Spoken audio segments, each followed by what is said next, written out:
Channel GK law classes. तो जैसे कि आप सभी लोग जानते हैं that we have started with the concept of banking laws on our channel GK law classes.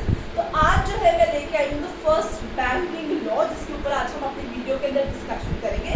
For all दोस्त जिन्होंने अपनी पिछली हमारी जो बैंकिंग लॉज के ऊपर वीडियोस नहीं देखी, लेट मी टेल यू कि हमने उसके अंदर इंडियन बैंकिंग हिस्ट्री और इंडियन बैंकिंग स्ट्रक्चर जो है डिस्कस किया है। तो इस वीडियो को चेकआउट करने से पहले उन दोनों वीडियोस को जाकर चेकआउट कीजिए, ताकि आपको बैंकिंग हिस्ट्री और बैंकिंग स्ट्रक्चर जो है एक परफेक्ट वे के अंदर जो आप समझ लें और फिर अपने एग्जाम्स की तैयारी के लिए उसको एक सीरियल में अपने ऑर्डर में अपने रजिस्टर में से पेन डाउन कर लें। तो अगर आपको पिछली कोई भी वीडियो या हमारा कोई भी शॉर्ट चैनल पे पसंद आ रहा है तो I request you all to do subscribe our channel, don't forget to hit like and share button, क्योंकि आप जब चैनल को सब्सक्राइब करेंगे तभी आपको पता चलेगा आने वाले दिनों में कौन सा शॉर्ट वीडियो हमारे चैनल के ऊपर अपलोड किया जा रहा है। So let's begin with the new act today. और आज हम बैंकिंग लॉज यानी लॉज को ही पर्टिकुलरली डिस्कस करने वाले हैं।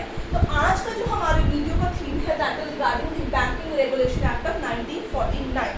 तो मैंने प्रीवियस वीडियो में ऑलरेडी बताया था हम स्टार्ट बैंकिंग रेगुलेशन एक्ट और रिजर्व बैंक ऑफ इंडिया के साथ करेंगे। तो पहली वीडियो रहेगी लॉ के रिगार्डिंग बैंकिंग रेगुलेशन एक्ट 1949। अब 1949 जैसे ही आप पढ़ेंगे तो आपको पता चल जाएगा कि आज़ादी के बाद 1947 के बाद जो है हमारी इंडिपेंडेंट गवर्नमेंट लेके आई थी इंडिया के अंदर। तो लेट मी टेल यू, इसको बनाने का एक मेजर रीजन ये है to help the reserve bank of India in regulating the all banking structure, banking company and banking institution entities in the country. Reserve bank of India को एक दायरा चाहिए था, एक उनको पिलर चाहिए था, एक उनको बेस चाहिए था जिसके बेसिस से वो सारी एंटिटीज को गवर्न और रेगुलेट कर सके into the country. So basically this act is going to help the apex body of the banks and Reserve Bank of India in regulating all the banking mechanism in the country. तो इस particular act में ज़्यादा कुछ consider करने जैसा नहीं है, that is all about theoretical concept। इसमें से वो अपने powers, अपनी authority Reserve Bank of India जो है वो ड्राइव करता है। इसी एक्ट के तहत जो है नए बैंकिंग इंस्टीट्यूशंस इस्टेब्लिश किया जाते हैं कंट्री के अंदर और बैंकिंग मैकेनिज्म को स्ट्रॉन्ग किया जाता है। तो आइए स्टार्ट करते हैं with first concept of banking regulation act, that is the applicability of this particular act. Now let me tell you, एक है इसकी एप्लीकेबिलिटी, एक है इसकी non applicability.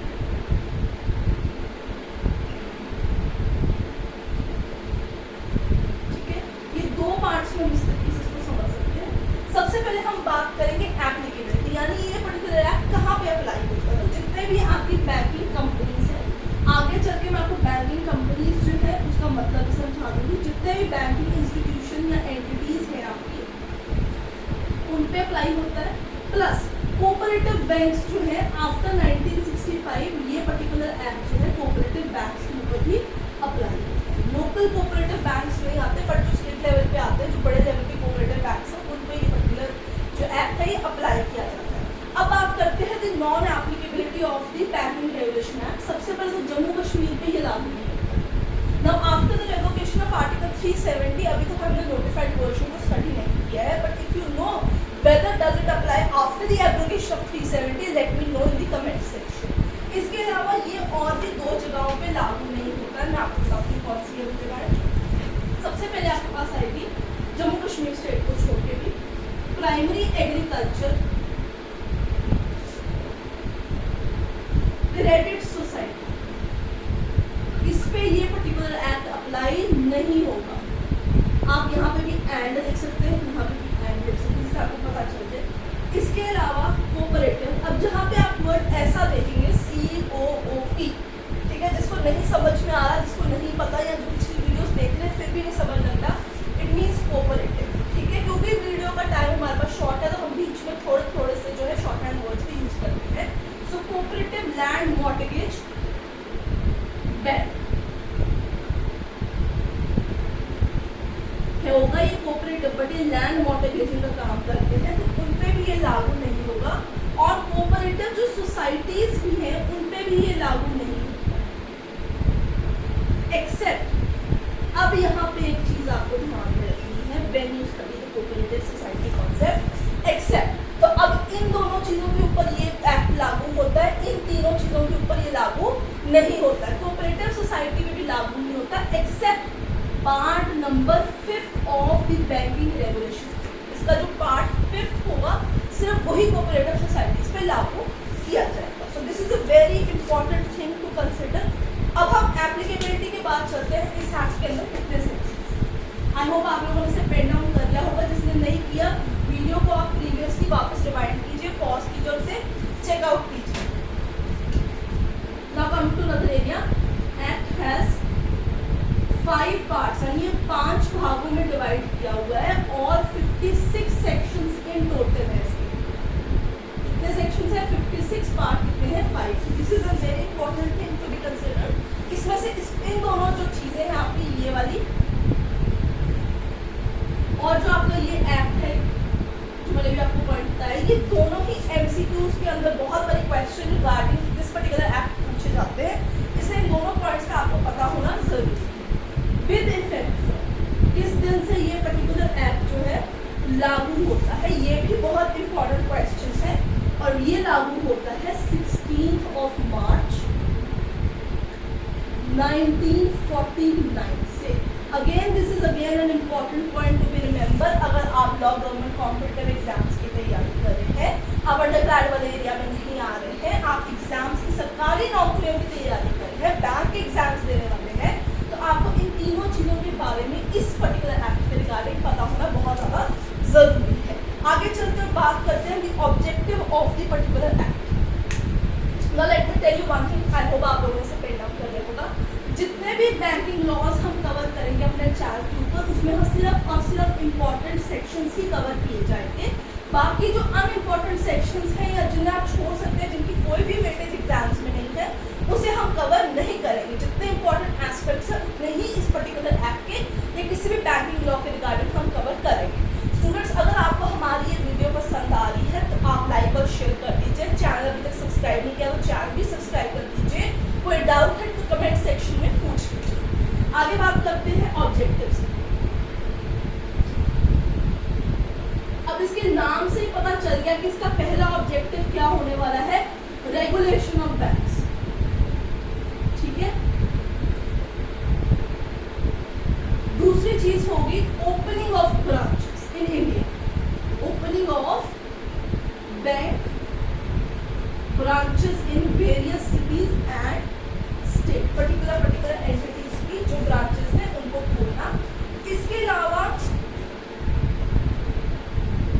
To meet the demand of depositories, यहाँ पे डिपॉजिटरीज यानी जो लोग अपना पैसा जमा कराते हैं बैंकों में, उनके इंटरेस्ट को प्रमोट, सेव करना, उनके पैसों को सेव और रखना, उनकी जिम्मेवारी लेना, उनके लॉकर में जो सामान है उसको सेफ रखना। If they had any kind of loan from the bank, collateral है बैंक के पास, उस चीज को भी सेफ जो करना है वो इसका मेन मुद्दा है। So it tells about how to meet the demand of those depositories, their securities and their guarantees.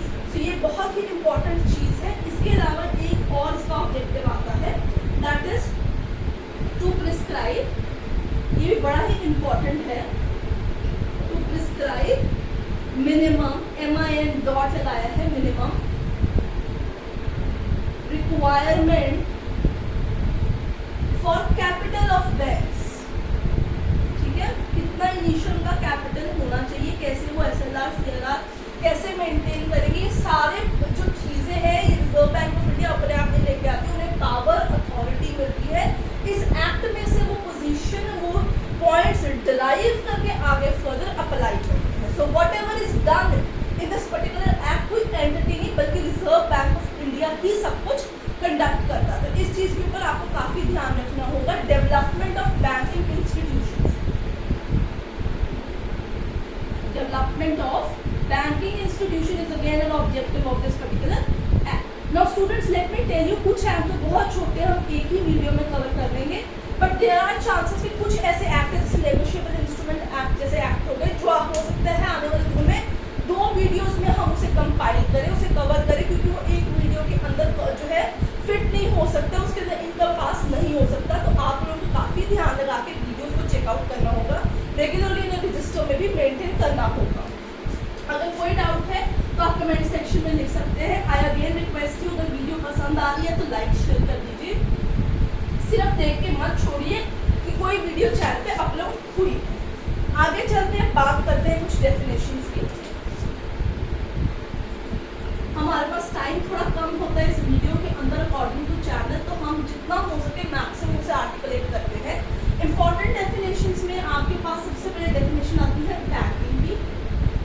Banking की जो डेफिनेशन है वो मैंने पिछली जो इंडियन बैंकिंग स्ट्रक्चर है उसमें ऑलरेडी एक्सप्लेन कर दी हुई है, उसमें एग्जैक्ट वर्डिंग भी आप लोगों के लिए लिख दिया हुआ है, तो आप जाके उस प्रीवियस वीडियो में जाइए उसे चेकआउट कीजिए।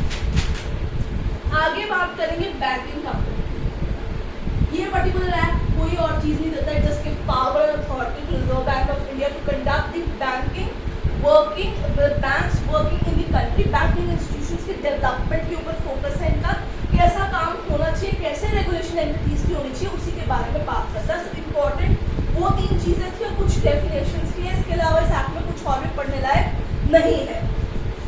So what is a banking company? Banking company माने वो जो बैंकिंग बिजनेस कंडक्ट कराते हैं। सो बैंकिंग बिजनेस जौन सी भी कंपनी इंडिया के अंदर करते हैं उसे बैंकिंग कंपनी कहते हैं। In India, remember, not outside India, this has to be remembered, what kind of business can they conduct. ठीक है, किस तरीके का बिजनेस जो है वो कर सकते हैं, ये section number 6 of the act में स्पेसिफिकली मेंशन किया गया है, which can be undertaken by the banking company, जैसे लेंडिंग ऑफ मनी। ठीक है, ये एक उदाहरण है, पैसा देना लेना जो हो गया आपका। इसके अलावा जो आप डिबेंचर, वारंट्स, ड्राफ्ट वगैरह है, प्रॉमिसरी नोट्स है, बिल ऑफ एक्सचेंज है, उनकी लेन देन। बाइंग ऑफ सेलिंग ऑफ, ठीक है, buying selling of foreign exchange, ठीक है, सेलिंग ऑफ फॉरेन एक्सचेंज, यहाँ पे मैं फॉरेक्स लिख देती हूँ, आपको समझ लग जाएगा। शेयर, स्टॉक्स, फंड्स, ऐसी चीजों का लेन देन, ये सारे काम जो है ये बैंकिंग कंपनी कंडक्ट कराती है। Now comes what is a secured loan. तो सिक्योर्ड लोन क्या होता है, अब हम ये चीज समझ लेते हैं, this is again a very important definition. इसी के साथ आज हम अपनी वीडियो को यहाँ पे जो है कंप्लीट कर जाएंगे। कुछ इंपॉर्टेंट एस्पेक्ट्स हैं, मोस्ट प्रॉब्ली वो हम अपनी अगली वीडियो के अंदर आप लोगों के साथ डिस्कस करेंगे। So what is a loan? Loan 2 तरीके का होता है, सिक्योर्ड, अनसिक्योर्ड। ये सारी ही डेफिनेशंस इंपॉर्टेंट है टू अंडरस्टैंड, क्योंकि इन सबका ही मतलब सारी बैंकिंग टर्म्स का मतलब आपको इस पर्टिकुलर एक्ट में मिल जाएगा। सिक्योर्ड लोन वो लोन होता है जिसके एवज में आपने कोई सिक्योरिटी बैंक के पास एज ए कोलैटरल रखी होती है, कोई चीज आपने गिरवी रखी है, अपना सोना, अपनी जमीन, उसको गिरवी रख के आप बैंक से जो है पैसे या लोन उठाते हैं। यहाँ पे अनसिक्योर्ड लोन में कोई भी सिक्योरिटी नहीं होती।